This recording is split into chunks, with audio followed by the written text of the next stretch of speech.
আমি আর কোনো ফ্রি ফায়ারের ভিডিও আপলোড করব না। আজকে থেকে আমি ফ্রি ফায়ারকে বিদায় জানাচ্ছি। আর কোনো ফ্রি ফায়ারের ভিডিও আপাতত আমার থেকে পাবেন না। এটার দুইটা কারণ আছে, আমি দুইটা কারণে এটা করতেছি। নাম্বার ওয়ান, যেটা সবাই জানেন বাট তুলে ধরার মতো কেউ নেই এখন ফ্রি ফায়ার গেমিং কমিউনিটি। যদিও বা আমি এখন বর্তমানে ফ্রি ফায়ারের কোনো ক্রিয়েটর না, আমি অ্যাজ এ ইন্ডিভিজুয়াল গেমার হিসেবে বলতেছি গেমের ভিতরে প্রচুর পরিমাণে হ্যাকার, যেটা আপনারা শুনতে শুনতে বিরক্ত এবং আমি নিজেও বিরক্ত। আপনারা সাধারণ একটা জিনিস শুধুমাত্র ভাবেন ভাই, এই গেমটা আসছে 1 বছর 2 বছর না, বা 3 বছর 4 বছরও না, 8-9 বছরের বেশি হয়ে গেছে এই গেমটা চলে আসছে। এখনো পর্যন্ত এই হ্যাকারদের উপরে কোনো স্টেপই নিতে পারলাম না। আমি যদি একই সাথে কম্পিট করি পাবজি ফ্রি ফায়ার দুইটাই অলওয়েজ কম্পিটিশনে থাকে, কে কার আগে যাবে সবসময়। পাবজিতে এই হ্যাকার নিয়ে অনেক আগে থেকে তারা স্টেপ নিয়ে নিছে। ইভেন পিসি প্লেয়ার যারা আছে পাবজি পিসিতেও তারা হ্যাক ইউজ করতে পারে না, বাট ফ্রি ফায়ারে কেন এই স্টেপটা নেওয়া হয় না? এই হ্যাকের কোডগুলো সেল করে কারা বলতে পারবেন আমাকে? যাই হোক ভাই, এগুলো দেখতে দেখতে বলতে বলতে বিরক্ত। এর ভিতরে দোষ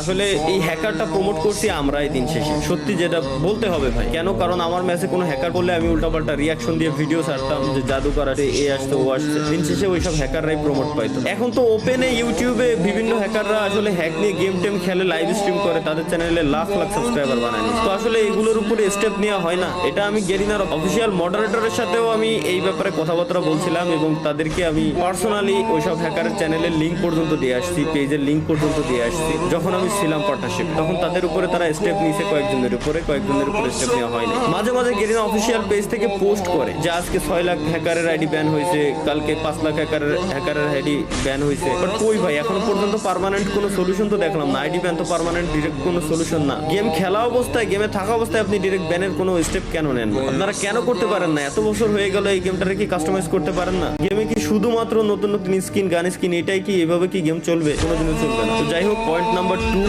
যেটা হচ্ছে মোস্ট ইম্পর্টেন্ট, সেটা হচ্ছে আমি আমার নেক্সট জেনারেশনের কথা চিন্তা করি। অলরেডি জেনজির পর আরো একটা জেনারেশন চলে আসছে অলরেডি। আপনি মানেন আর না মানেন, জানেন আর না জানেন, অলরেডি নতুন আরো একটা জেনারেশন আছে, যে জেনারেশন বর্তমানে ফ্রি ফায়ার প্রচুর পরিমাণে খেলুক। এতে আমার কোনো দুঃখ নাই, কোনো কষ্ট নাই। বাট একটা জিনিস আপনারা